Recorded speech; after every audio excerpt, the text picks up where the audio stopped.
You're listening to Psyched Radio San Francisco. This is the Psychic Room radio show.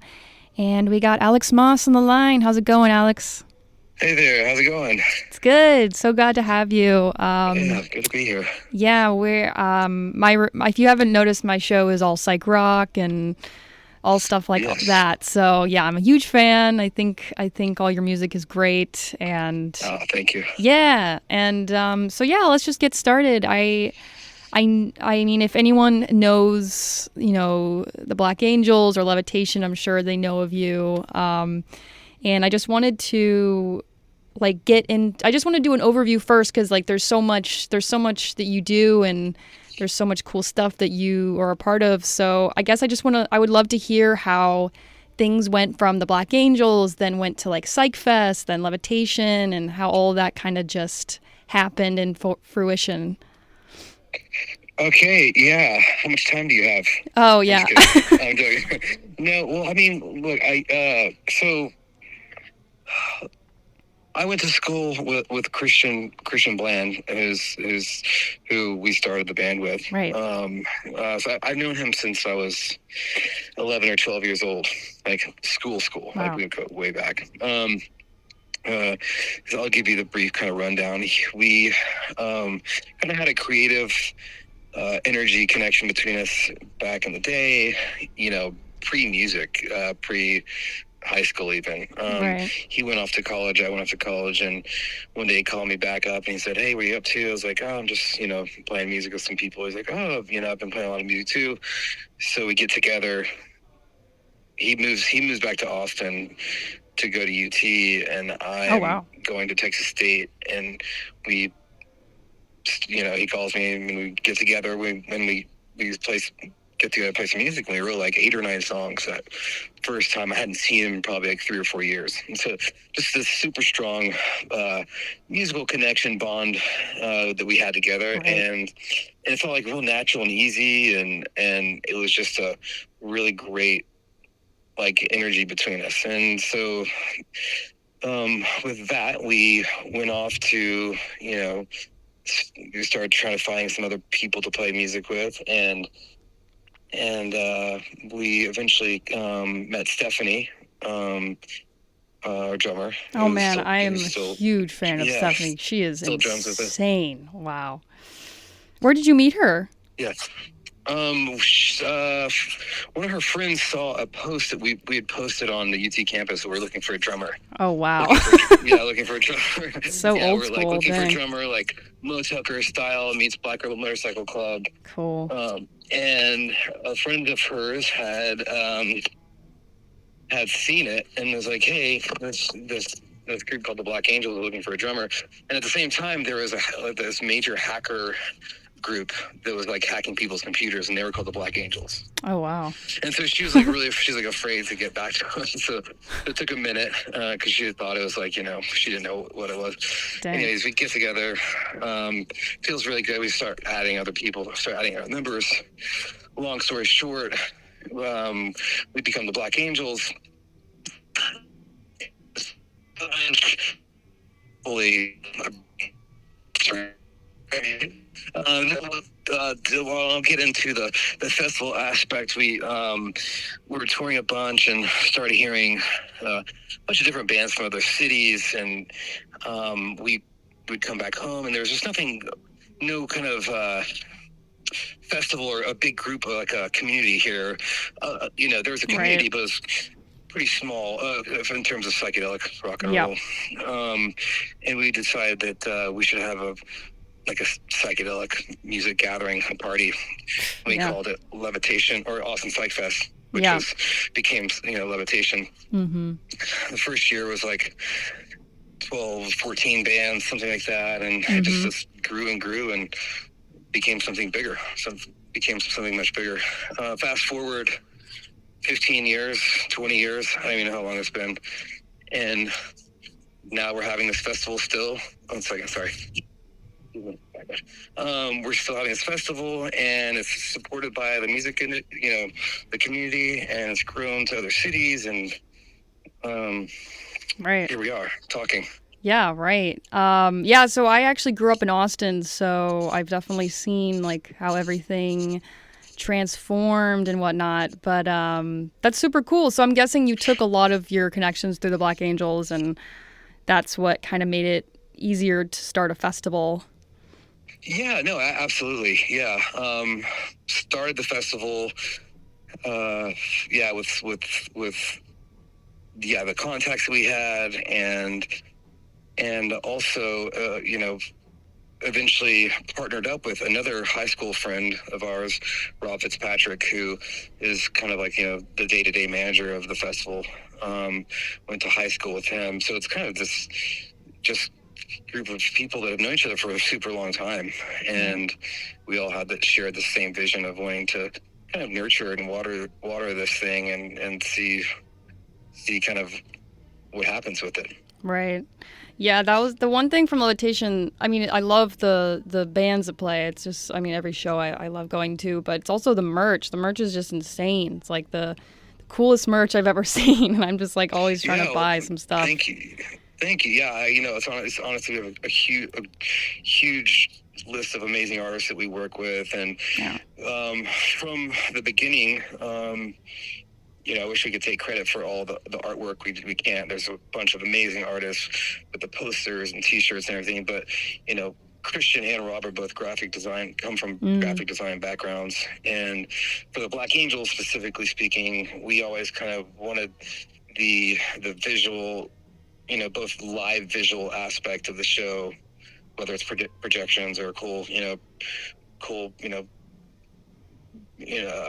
aesthetic online to the merch, the and brand the albums. Kind of I want it to be this kind of cohesive visual, as visually appealing as it could potentially be, sonically. So that was the kind of the goal from the beginning, and the festival, we've just met so many amazing artists throughout the years, and have hundreds of poster designers and other visual artists that we work with that are just really, can't really even take credit for the festival anymore. It's kind of like everybody else's. It's like this community festival. It's not even ours anymore. That's kind of what it feels like. Right. And that's nice to be able to kind of let it go and just say, hey, this is the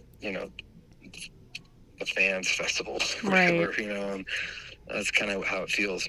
Totally. Yeah, we're huge fans of Levitation and Psyched Fest over here. We have a festival. We're on our 2 year of doing Psyched Fest. So yeah, we really look up to you guys, and thank you so much. Yeah, we totally look at what you guys are doing and try to do something that can represent the psych scene, because we do a lot of psych bands too, and post punk and stuff like that. So we should definitely team up, collab for sure, and make some things happen. Absolutely. I mean, we gotta stick together, these psych festivals. So I know. It definitely feels like a certain kind of community that supports this, right? And, open-minded, and the community cares about where the world is headed. Yeah. And it's interesting to see the type of people who come to the festival, or they kind of do their own research and find out their own information. Don't believe everything they see or hear. Right. It seems like this interesting group of people who are drawn to this festival. Record collectors. Oh yeah, music heads. Yeah. People who know what good music sounds like. No, I'm just kidding. I know. Good music to us, Yeah, right, of course. And to you. But yeah, it's been wonderful to see this thing grow, and the community, and see these different festivals popping up all over the world, really. And it's wonderful to be a very small little part of that. Right. Cool. Well, awesome. So I did want to dive a little bit more into like the Black Angels and your solo stuff. So So, I mean, I think anyone can agree with me that like your songwriting is just, it's amazing. And there's so many songs that we listen to, and it's just like, yeah, like this hits, this is so good. Like, what is your sort of process when you write songs, and for Black Angels and also your solo stuff? That first of all, thank you. That's very Of sweet. course. I, the process, you know, from the sonic standpoint, is kind of like, let's get in the room and play, keep playing, trying different ideas until we get the goosebumps or something. That's kind of always been the goal. And that doesn't mean it always translates to like the end user, to the listener. Right. But we really, try to play music that makes us feel good, or makes us feel anything at all. So that's that's the goal, is, and in that there's this therapeutic kind of thing that happens with the music, and it gives to us and we give back to it. And that's the relationship we have with it. And I'd probably say that the music a lot of times comes first. Mm-hmm. And within that, I don't want to sound like a broken record, but within that, we, the lyrics follow. It's kind of like, okay, what does this song feel like? Does it feel like some spooky chase through the desert, or is this like music to rob a bank too? What is it? Yeah. So, and when that, and then with,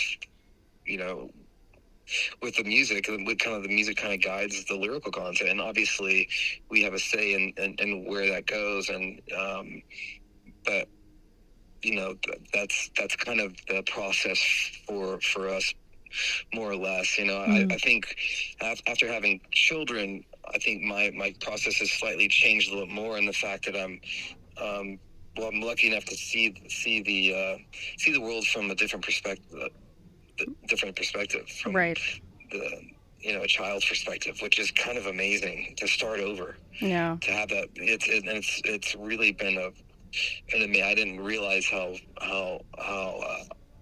inspiring that would have been. You hear a lot of people that have kids, and it's just kind of like, oh, they don't want to play music anymore, or they can't. Most people can't. They don't have time. They need to get real jobs or whatever. Yeah. And yeah, I think for me, it was just like, I feel like I got a fresh start and turn over a new leaf when I've been doing it for a long time, and it kind of, I needed that, and it's kind of lucky to get that experience out of having children. It's already an amazing experience all by itself, and to have that be put back into the music is a really cool thing, and just allowing myself to be aware of those emotions. But yeah, that's we try to just be a mirror, just like art. That's what art is. Try to be a mirror for people and be like, hey, this is what's happening in the world. Do you see it too? Yeah. Can you see what's happening? This is what we see. Yeah. Totally. So I'm guessing, Black Angels is more of a collaborative sort of environment where you guys are working together in a room. Okay. Yeah. It's definitely a collaborative effort, and some person might come up with a bass line or have some image in their head that they hear, and we just kind of sit around and talk about it, and we're not and just let the song become something. But yeah, it's a total collaborative effort. Gotcha. Awesome. Well, I guess it's just some fun questions. Like, what are some of your influences that you think have kind of shaped your musical interests and sound and whatnot? Yeah, that's a kind of a hard one, and I know, an it's easy really one. hard. I think the easy answer is really just kind of everything around me and us, right? So, family and nature and the environment and the world falling apart and the scary thing, just like a lot of the scary elements of life, I think, go into the music. But the beautiful things as well. I mean, I think that's when I really like the idea of having a kind of a dark sonic approach with the music instruments, and having more of a pretty vocal on top of it, that's talking about spooky things. I think that's kind of like a fun thing to play with. It brings lightness to some dark things. That feels good. So what inspires me, I think, nature has been a huge inspiration of mine. Obviously, I have two kids now, so they're a huge inspiration. The bandmates themselves are a huge inspiration. Um, musically, I know that's probably what you're asking about. What am I musically I inspired mean, really, by? I whatever, mean, honestly. those things are, we wear our influences on our sleeve, really. So anything from the Elevators, the Velvet Underground, to Buddy Holly, to Mississippi John Hurt. I mean, like, any good music, like, Right. anything that sounds remotely good. I don't know. It's like, and you can typically find something good in all songs, right? I mean, Right. sometimes you have to dig a little deeper, but Yeah, I know. It's hard to know what really shapes your sound because, like, sometimes you aren't really aware of how that's happening. So, say that again. oh, it's just sometimes it's hard to like, it's sometimes hard to know what actually shapes, like, your sound and, like, your mind and, like, everything. Sometimes it's just happening, Yeah. and you don't even know. Yeah. I think you're right, and it's sometimes it just happens, and you don't know that this conversation that we're having right now might inspire something like Right. 20 minutes from now. Yeah. So I environment is a huge thing, and that goes from a global to a micro, Absolutely. a macro. Yeah, I know. There's a lot of tiny, stupid things that inspire me that I don't think of saying when someone asks me that question, and I think more people should respond that way because I mean it's so cliche. I mean, not cliche, but everyone's like, oh, this artist and this artist. But yeah, I think it's totally authentic to be like, I don't know, like the taxi driver this morning when he like flipped me off, Right. like. I heard. Yeah, I heard. Interview with Mazzy Star, and she said that she kind of would go into coffee shops and listen to other people's conversations. Yeah. Eavesdrop, and that would make its way into songs. I think that's pretty. Yeah, that's just everything's, and things are cliche for a reason, and that's okay. It's like. If the Beatles are your biggest inspiration, every single thing about them, and it's okay to admit that. Totally. Yeah. Well, awesome. Yeah, I just also wanted to talk a little bit about your gig coming up. It's with this cool like van concert new thing in Austin. It's called Vancerts, and that's gonna be awesome. I have not seen this place yet, but it sounds really cool. It's just like a van, I guess, just going around Austin, playing some shows. Yeah, essentially. So I think there's a couple different iterations, and that's one thing that they do is they go around and they have concerts, and either in the van or outside of the van, or maybe both. But this show was originally going to be a Progress Coffee, and then it changed to a different art space. Right. It's a cool concept. There was, we're out here. There's this company, Vans, the shoe company. They do something called Jam in the Van. This is something kind of similar but different. I love the fact that how big into the local music scene Vancerts is, and it's wonderful what they're doing. I mean, they're on the right side of history. Obviously, they're doing something with music. So. Awesome. Yeah. That automatically puts them on the right side of history. Yeah. I mean, it's like, I spend a lot of time in Austin, and I feel like everything's just, there's so many food trucks. Now there's like concert trucks. It's like, there's space for everything. Yeah. Which I think brings a lot of culture and stuff. That's great. Because you don't need a shop, you don't need a physical location. Yeah, it's kind of amazing. There should be more. Yeah, absolutely. Well, cool. So this show coming up, it's gonna be with Christian, right? Christian and Gus Baldwin. Yes, that's right. Awesome. And looking forward to that. It's gonna be a great one. Cool. And just gonna be an acoustic show, and I haven't played an acoustic show with those guys, and not with Gus in forever, and with Christian it's been a while, so it's gonna be a treat for me. Cool, man. Well, it was great speaking with you. Thank you so much for hanging with us and talking a bit about you. I'm sure everyone had a great time. But yeah, thanks again. Yeah, thank you. Thank you very much. Looking forward to it. And you're based out of San Francisco, is that Yep, right? yep, we're in San Francisco. Awesome. Yep. Wonderful city. Well, tell the Bay Area we said hello. Absolutely. All right. Thanks, Alex. Awesome. Yeah, cheers. Have a good one, okay? Bye. Bye.